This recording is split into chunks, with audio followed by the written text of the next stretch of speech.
Our next keynote speaker will be Dr. Abdullah Saleh Baabood. Dr. Abdullah is an Omani academic and researcher who served as the previous head of Qatar University Center for Gulf Studies. He graduated with a PhD from the University of Cambridge, and he also has a master's degree in international relations. His research interests are international relations, education, and he has worked, not only graduated, but worked at the Cambridge University, at the National University in Singapore, and currently we are happy to have him as he works for University of Waseda, Japan. Dr. Baabood has been on the European universities and institutions, and he has authored several books, journals, and conference papers. Today, we would like to invite Dr. Abdullah Baabood to speak about study in Oman and how an Omani institution, university, college, or even schools can become attractive to international students. Dr. Abdullah Baabood. Assalamu alaikum wa rahmatullahi wa barakatuh. Your Excellency, Dr. Bakhit Al-Mahri, distinguished guests and speakers, good morning to you all. It's a real challenge to speak after those prominent speakers, Dr. Salam and Dr. Amr.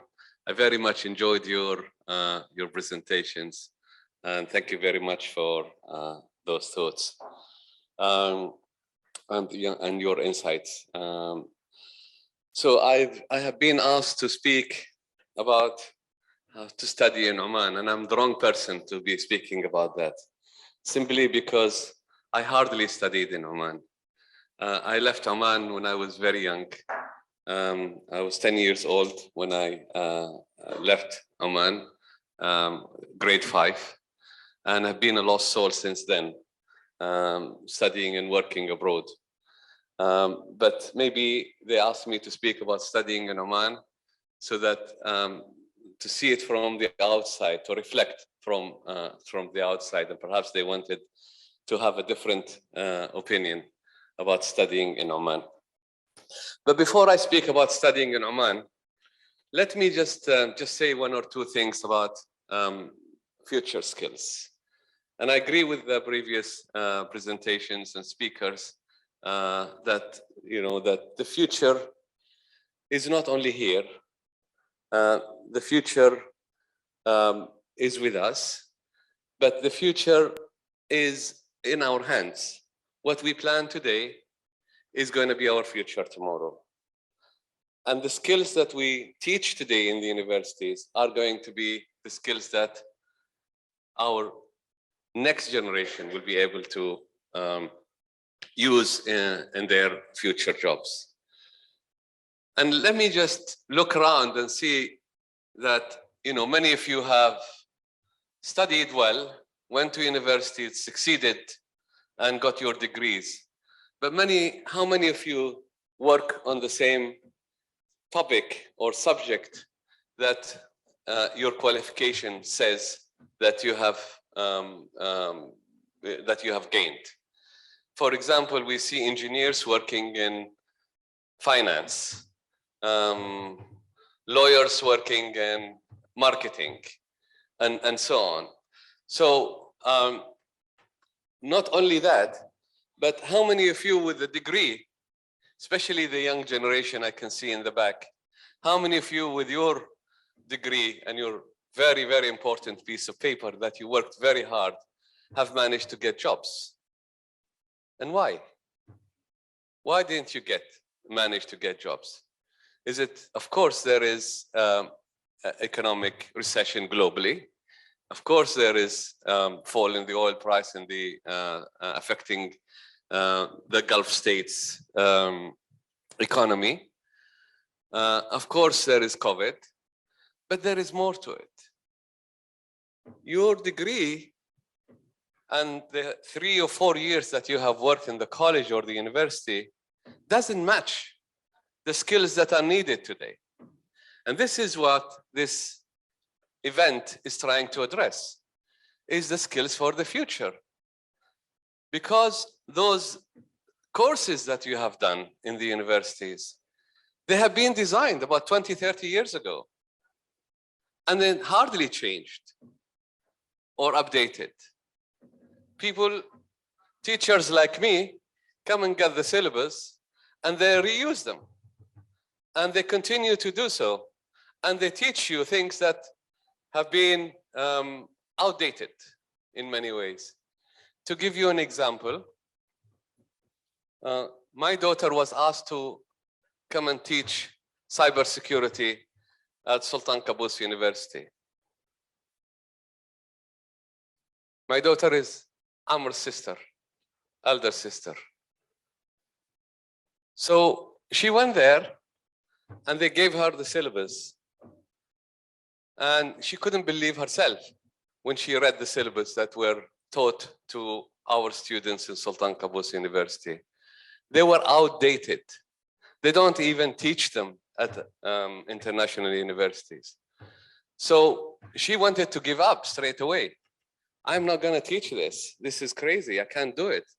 And I said to her, look, the thing to do is to tear them off and start writing your own syllabus and go and talk to the college or to who is ever responsible there, the dean, the head of the program, and convince them that this is the syllabus that they have to do.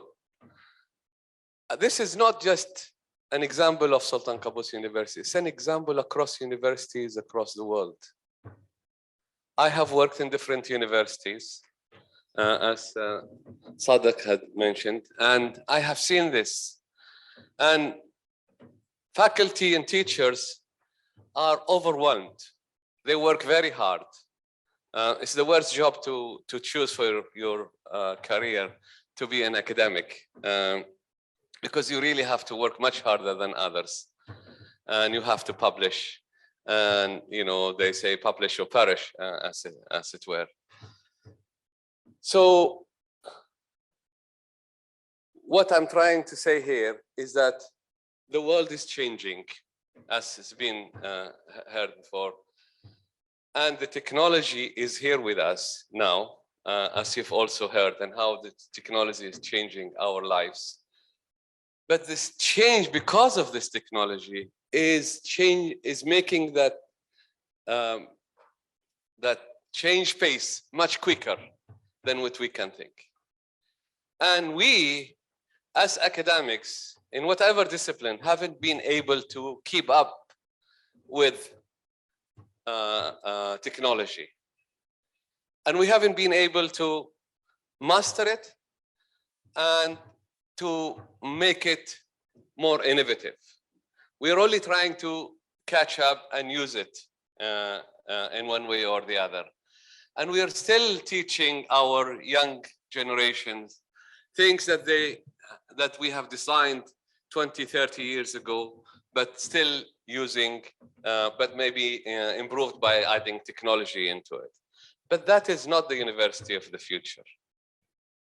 That is not the college of the future. And that is not, we're not equipping our next generation with the skills for the future. What are the skills of the future? I think you guys, previous speakers, have answered to it. It's very difficult to tell what are going to be the skills for the future. Because the nature of the job market is changing. The demands for different skills are changing. But there are certain things that we can equip our young people with. Obviously, we have to teach them the math, the sciences, and the social sciences and all of that. But we have also to teach them how to be adaptable, how to be agile, how to think on their feet, how to do teamwork, how to be good communicators. We have to teach them and help them to have the skills to be able to go to the workplace and succeed. I don't think many universities offer this, by the way. And I'm not just talking about Oman or the Gulf. I've seen it in different parts of the world. There are some universities that do that and have succeeded, but many universities have not been able to do so. They are still very traditional on their offering of courses. And the students go with this degree, having spent 3-4 years, and spend their families' fortune and hard work and still can't get a job. So I think this is a really good time to reflect on what we want to do, what are the future skills, what is the future university, what is education going to look like in the future. Education is changing in many ways. I went to get my new job in Japan at Waseda University, and I landed in the morning, and I went into a quarantine in a very small room in Japan. And those people who haven't lived in Japan, they can perhaps appreciate how small the rooms are. And I couldn't even open my own suitcase in the room. And the next day I had to teach. And of course, I wasn't allowed to leave my room. And so what did I do? Use technology. Obviously, COVID has changed the way that we think, has changed our lives. So I had to switch my laptop and get into the university system. And there I was teaching my students in the course. Of course, I didn't see them. I didn't know who they were.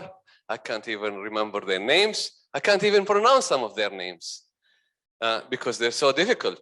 Different culture, different names. And it was very challenging for me to do so. You know, you're talking to yourself almost on the screen. And it took me some time after I finished the quarantine to go to the university, but then the system was not allowing many students to come. So I had to go for a hybrid system. And then I realized that I was teaching in Tokyo students based in Korea, Your Excellency. And they were switching their laptops from Korea. I was teaching students in China and Indonesia and the Middle East and also in Europe. And they are all students in a Japanese university. So what makes these students come to Japan? And I think this is what you want me to talk about, Sadak. So what makes these students come to Japan? And what makes them, when I was in Singapore, what makes them come to the Singapore National University, for example? Obviously, there are a number of reasons for it. And I think you have a slide, yes? One of them is, of course, the quality of education. We cannot beat that. We cannot beat the quality of education and the reputation of the university. But if we think that universities, I can't even read it, but if we think that universities are constant and there are top universities in the world and that's it, and people will go to, I think it's here. All right. If we think that universities are, you know, there are leaders universities and that's the way it is and people will only go to these top universities, I think we are mistaken. Because universities' ranking keep changing. And universities' reputation also change. Leadership matters in these universities. Some leaderships don't do as well. I will give you a small example. I was working in Cambridge. I think Dr. Amr, you came several times to visit and we organized some events there. In the 80s, the British government decided to give some of the universities some funding to create business schools. So they offered it to all the British universities. Of course, Oxford and Cambridge said no. How can we take money to teach business? This is a profession. We teach philosophy, we teach economics, we teach history, we teach engineering, medicine, but business? No. They refuse to take the money. University, Manchester University was one of the first universities to take that funding from the British government and created a very successful business school. London University did the same, and they created a very successful London Business School, and some other universities. And later on, these two traditional old age universities started to think that we are losing students. And not only we are losing students, we are losing our future graduates who are going to be leading businesses in the future, who are going to be helping us to fund these universities, are going to these universities and not to us. And therefore, we have to build business schools, but they didn't have the money. As you know, universities are always seeking funding. So they didn't have the money, and the government has given the money away. So they had to wait until a graduate from Cambridge called Paul Judge gave them £20 million to, and that's where we organize our events, if you recall, Dr. Ahmed, to build the business school.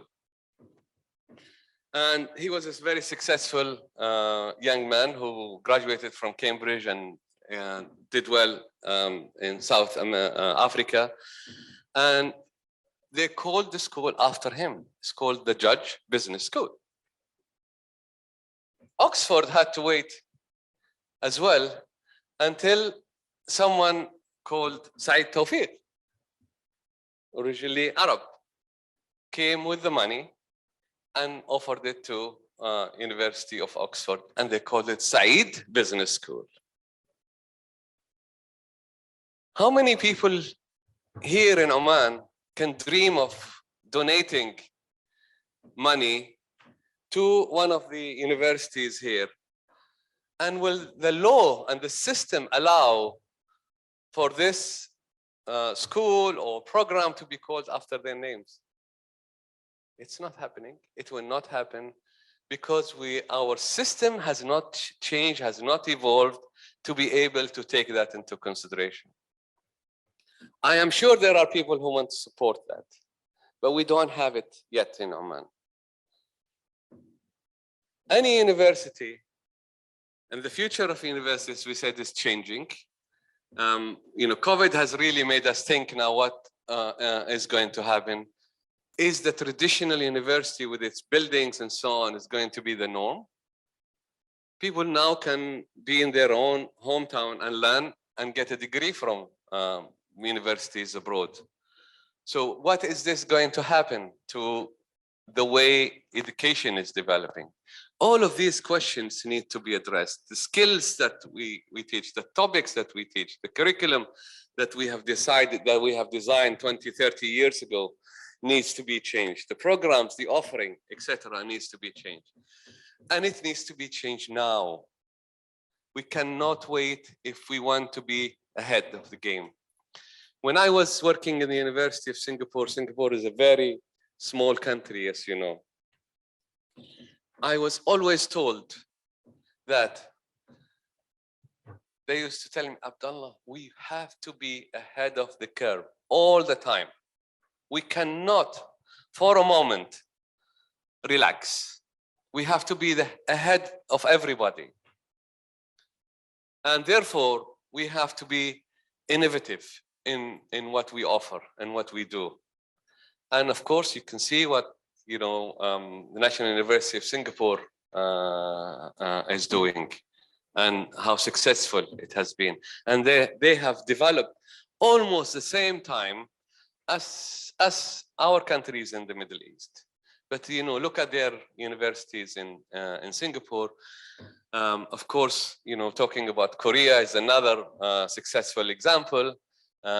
Japan was, of course, the leader in this, but of course, it was caught up by other countries. So, what makes a successful university? Of course, what we know is the research output. There are obviously ranking that happens around the world, and there are a number of ranking agencies, etc. So if we want to attract students, we want to be a well-known university with good research and publication that attracts citation, etc. But can we do that? Do we have enough faculty to be able to do research? Research requires funding. Do we have enough funding? We have to be innovative. We don't have it. Let's be honest with ourselves. It costs a lot to do research. But there are many ways that you can do it. You don't have to just think inside the box. In fact, you don't even have to think outside the box. You've got to think with no box at all. And that's how you start to think and see the world differently. And you can attract funding for research in certain areas if you know how to go about it. And I think it's been mentioned by my colleagues, collaboration. Now universities are collaborating, researchers are collaborating around the world. So we need to think, just be outside our box and think about Oman and getting funding from Oman. We have to think about getting funding from different universities and different countries that offer research. We need to be able to build partnership. We need to have accreditation equivalence. We have to also work on indexing, and I'll go through this very quickly that Sadiq and his team has prepared, and they want me to talk about it, but it is there in front of you. All of these items here we need to do. And I apologize, but I tend to go outside the text, and I don't like to be contained within this. But of course, you can read what excellence in education mean. But excellence in education, first and foremost, is how successful are your graduates. And that is important. And if you teach them curriculum and programs that have been designed 20, 30 years ago and hardly been upgraded, they're not going to be successful. They're not going to be catching up with the new trends and the future skills that are required.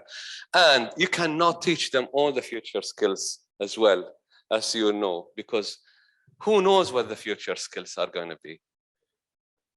But you can equip them with the skills and the tools to be able to learn and to have a good grounding, but also to retrain and to reskill and to upskill as well.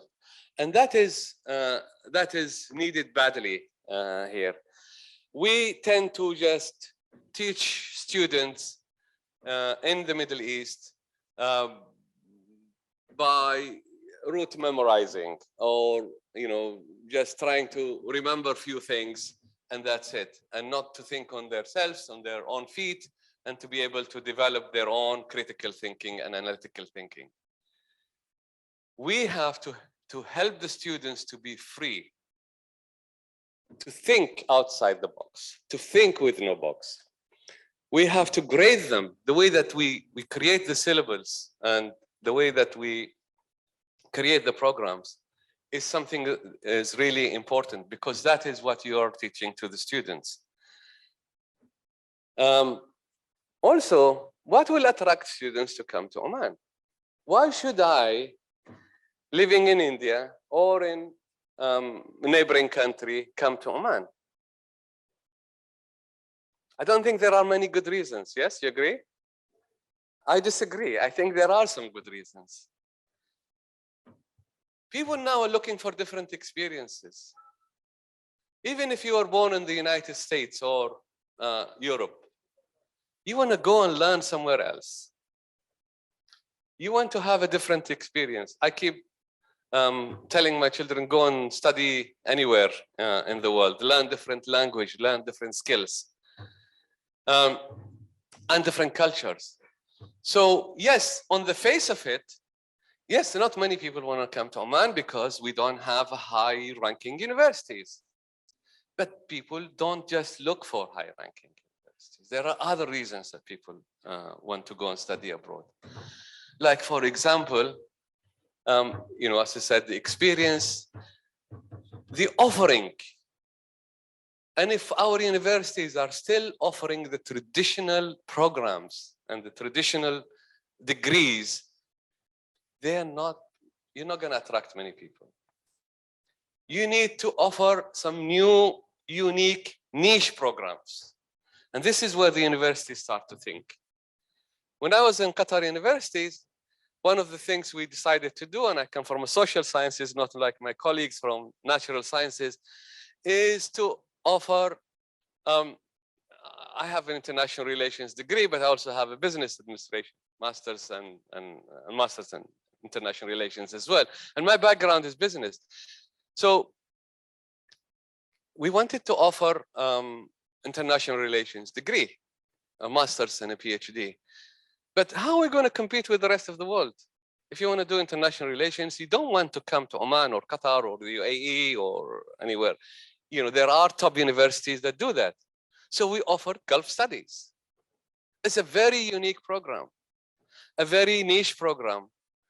And it's become so popular that it was like one of the most important programs within the universities. We had something like 30 different nationalities in the program. Our graduates are now the leading scholars in the region and experts in the region. What does Oman have to offer? Stability and security is very important. Many people are looking for their children to go to a stable and secure place. And Oman is a very stable and secure place. Why can't we use that and market it well? For if you're sending your children, the most important thing is you want to see that. Send them to a stable country. What does Oman also have to offer? Languages. How many Arab countries have the diversity of languages that we have here in Oman, for example? I was listening to a speaker once in London, and she told me only in the far southern region of Oman, there are at least 12 different languages. Let alone in Muscat and Musandam and Sharqiyya and so on. Languages are very important. Many people spend their time and send their children to go and study languages, and with the languages study culture.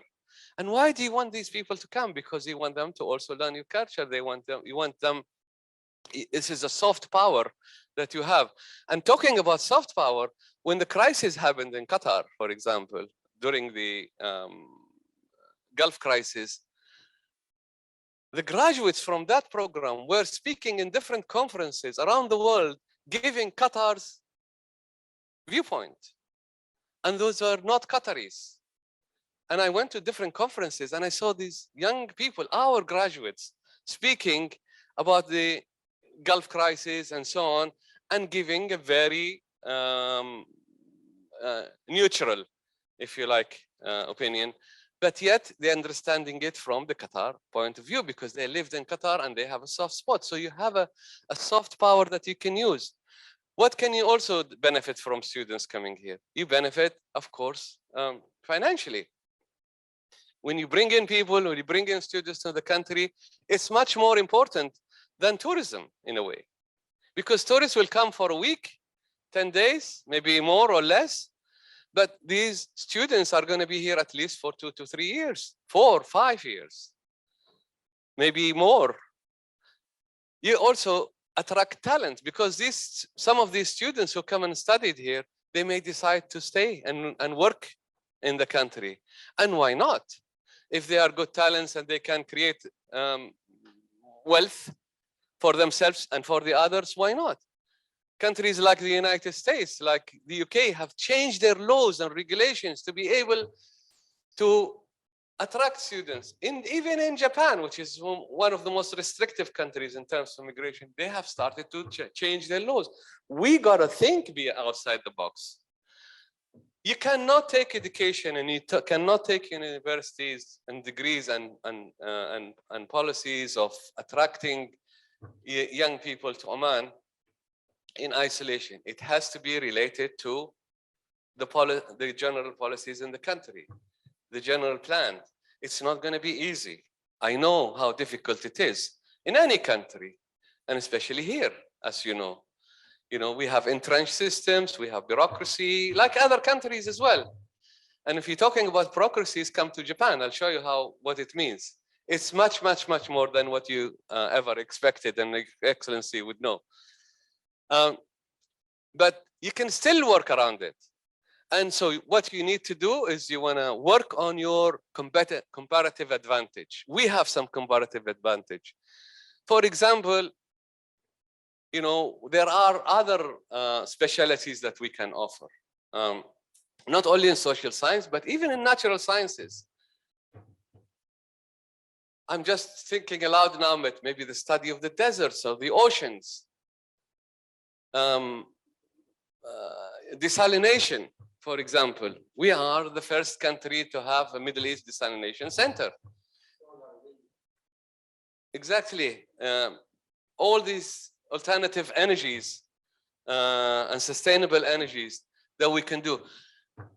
There is potential, but unfortunately, academics, like civil servants, they think in silos and they think in lines, and they think outside the box, and they don't think without a box or outside the box.